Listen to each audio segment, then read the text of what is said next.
la princesse Anne a eu une rangée à grande échelle avec le prince Charles et la princesse Diana après que le couple n'a pas réussi à faire sa marraine du prince Harry, selon des informations déterrées.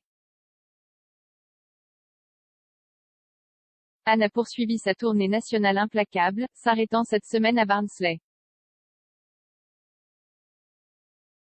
Là-bas, elle a officiellement ouvert un nouveau café pour chiens super-size pouvant accueillir 150 personnes, situé à Cannon Hall Farm, une attraction touristique populaire avec une maison historique.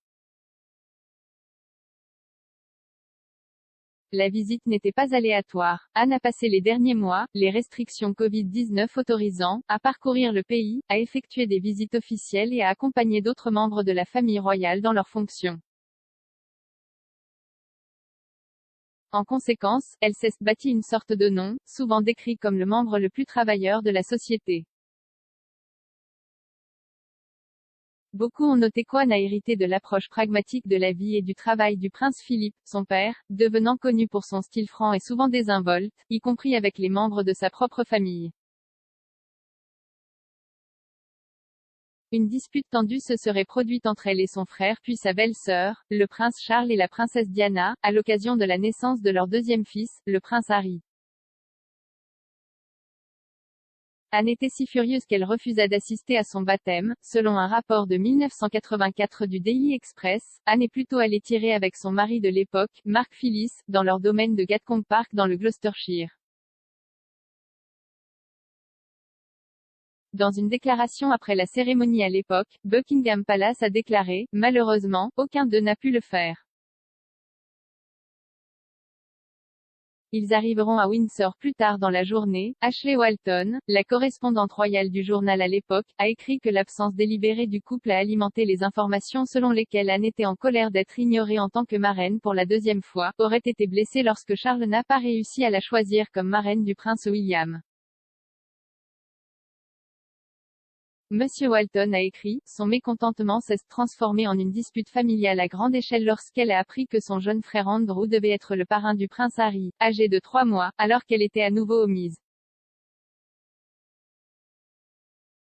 La famille royale s'attendait à ce qu'Anne et Mark arrivent hier pour la cérémonie de 11 heures.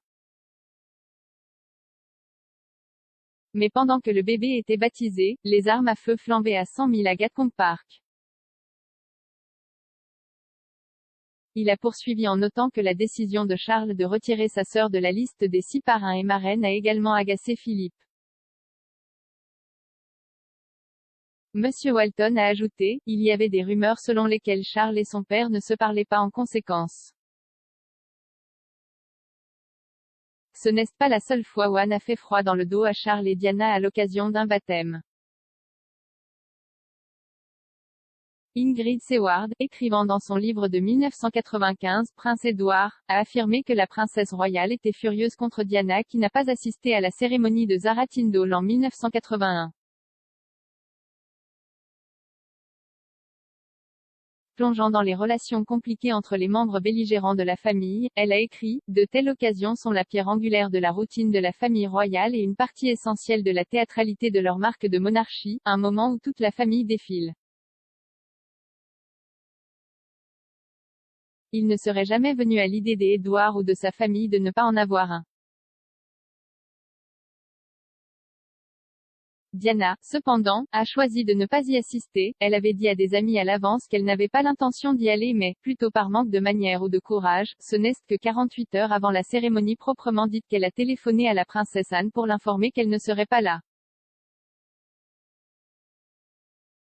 Son excuse était qu'elle était trop occupée à préparer le bal de mariage qui se tenait en son honneur ce soir-là. Le ton de la réponse d'Anne aurait refroidi l'article. Il a été largement rapporté que Diana ne voulait pas assister au baptême parce qu'elle savait que Camilla Parker Bowles serait probablement présente avec son mari Andrew, le parrain de Zara et le précédent amour d'Anne dans les années 70. À l'époque du baptême, peu avant le mariage de Diana, Charles offrit à Camilla le désormais célèbre bracelet portant les initiales F et G, les premières lettres des surnoms qu'il avait l'une pour l'autre.